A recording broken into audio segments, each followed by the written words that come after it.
It dropped last week, but I had to take a break before recording because I watched it last week when it aired, the Young Sheldon finale. It was a two-part finale. One was called Funeral, the other one was called Memoir.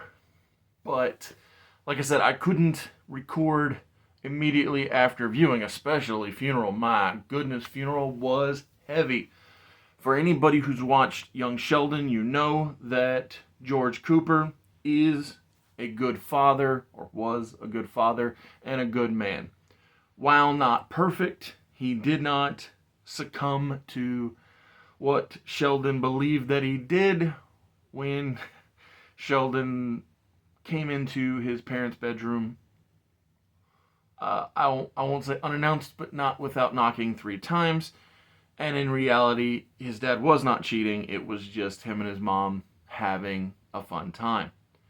But yeah, after the ad read and after the open rolls, I'll talk about the two-part finale of Young Sheldon. Whether it's your first time here or you're a regular here at Mr. Super Oz, I just want to thank you for tuning in to the channel. It exists because I, Oz, from the channel Mr. Super Oz, I wrote a 68-page graphic novel called Everlasting Survivors. Volume 1 is called All Day Long. If you follow the link in the description of this video, you can get yourself hats, shirts, posters, all kinds of fun things. But most importantly, you can get the story itself. And the more people that pick up the story, the greater the chances are that there can be continued adventures with these heroes. If you could, give it a like, subscribe if you haven't already, leave a comment, enjoy.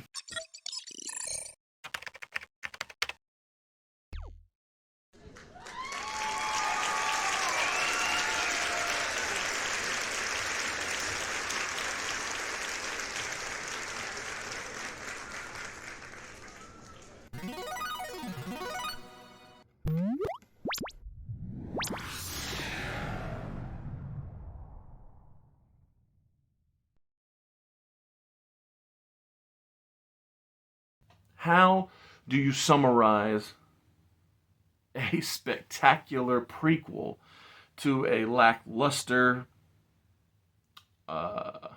origin? It's mind-boggling to me, the idea that I had such little regard for the Big Bang Theory that I did not jump onto the launch of Young Sheldon when it started, because in my mind, Sheldon Cooper is was was one of the weaker characters on the Big Bang Theory. Never progressing, never changing, never develop, not never, but very rarely developing, very rarely changing, very rarely being capable of seeing his own flaws. So I did not have a desire to watch him develop into this person that I don't even like much. And so it took a few years before I even tuned into Young Sheldon at all, due to my negative feelings towards Sheldon from the Big Bang Theory. But Brandon Robinson, friend of the channel, miss you, buddy, look forward to you coming back more often, or when you're capable of it. But due to the recommendation of Brandon, who had watched Young Sheldon and said that it was far superior to the Big Bang Theory, I gave it a go. And look at that, Brandon was right once again. Young Sheldon is superior, I believe in every way, to the Big Bang Theory. And the interesting thing is, as the show progressed, yes, Sheldon did, go to college and go to Germany and change in what he was doing in the show. But what really happened was, as the show continued, all of the surrounding characters, whether it be his father George, his brother Georgie, his sister or his grandmother, or any number of characters, even professors, all of these connecting characters are what made the show so much better than the Big Bang Theory. Because especially as the show went on and his brother Georgie fell in love with his future wife, and they had a daughter. We got to meet his in-laws, played by Will Sasso in his father-in-law's case, and it was just so rewarding, the idea of sticking with the show, because yeah, all these characters, they grew and they developed, and you got to see Georgie work at the laundromat, the video store, the gambling, or the hideaway illegal gambling shop, all these fun things from his brother, or in the case of his twin sister, her lying by omission about her friend Taylor being, well, not a boy. She doesn't clarify to her dad that her friend Taylor she's swimming with and hanging out with and having sleepovers with isn't a girl, until he finds out, and he's like, oh, you lied. And she's like, I didn't lie, I just didn't tell you. And he's like, well, you should have told me. But yeah, so many characters within young Sheldon are understandable, relatable, real people. Whereas my biggest issue with The Big Bang Theory is almost nobody feels real or relatable. I mean, maybe Stewart. I guess you could say Stewart is a real, relatable character due to the fact that he falls under some stereotype or some cliche of awkward and lonely. But like Raj in Big Bang, who knows a person who doesn't speak to women unless they're inebriated? I mean, I guess you could say that he's the hyper recognition of liquid courage, but I mean, come on, that's a stretch. And then, like I said, every character is just like, it's okay though. It's not about Big Bang. It's about young Sheldon and how it very much, because there was only the singular, unless you count when we had reoccurring appearances by young genius Paige, but generally speaking, there was only one genius on the show. I think that really helped accentuate young Sheldon's standout nature and helped give each character surrounding him their own personality and way to be seen as relevant and important to his development. Not just his development though, but the overarching story of his life. And when it comes to the funeral episode, the second to last episode, it was hard to watch, because at first I was dissatisfied with the open keeping George in it, because I was like, man, that's painful to see that he's still there and smiling and happy with the family, when we know that, given the third to last episode, he dies.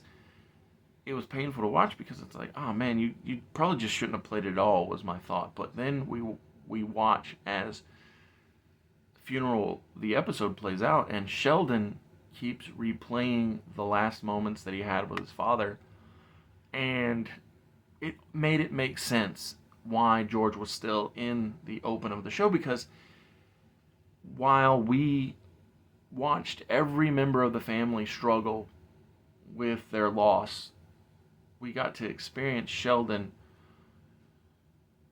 throughout his mind play out all the things he wishes he'd have said, whether it was "Bye, Dad," or "I love you," or, there was also a time when he parodied the Wrath of Khan's finale, where Spock and Kirk have a moment where Spock says, "I have always and will always be your friend," and Kirk says, "Live long and prosper," or something like that.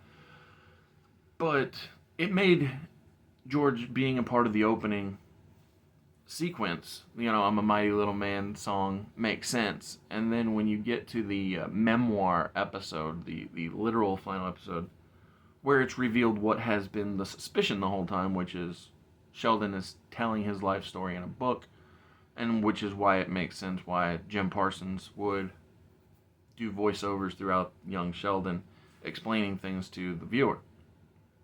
But throughout memoir, we see Amy and Sheldon have banter back and forth between each other about their son Leonard, not Nimoy Cooper, and how that he isn't like Sheldon, and he's into sports. He plays hockey, and Amy says to Sheldon that your parents, while they didn't understand you, supported you. And that's the big takeaway that she had from this retelling of his life story. And so she uses that realization as the motivation to get Sheldon to go support his son, who he doesn't understand. And it's just a great takeaway, and it's a great message from the show, which is you don't have to understand each other or your family, but just being there to support each other is enough, or can be enough. And so,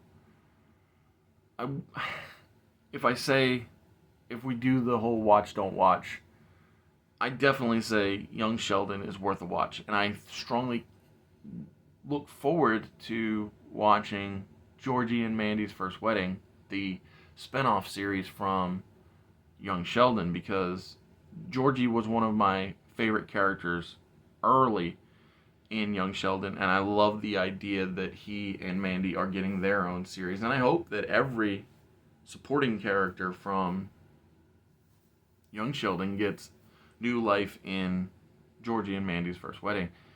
I know that the actor who portrays Young Sheldon has said that he'd be willing to come in for holidays or special events. And so I think that it's wonderful that this universe is continuing. I almost think that, I'd be very interested in seeing an old Sheldon show where we get to see him and Amy raise their son and daughter, to see how that the character has progressed. And then you can have, cameos from Leonard and Penny and Raj and the whole crew, Bernadette, so forth and so on, because it would just be interesting to see. And I mean, my goodness, it would create such a sitcom shared universe when it comes to the Big Bang Theory and all surrounding properties. But yeah, thank you for tuning in. Come back next week. Enjoy.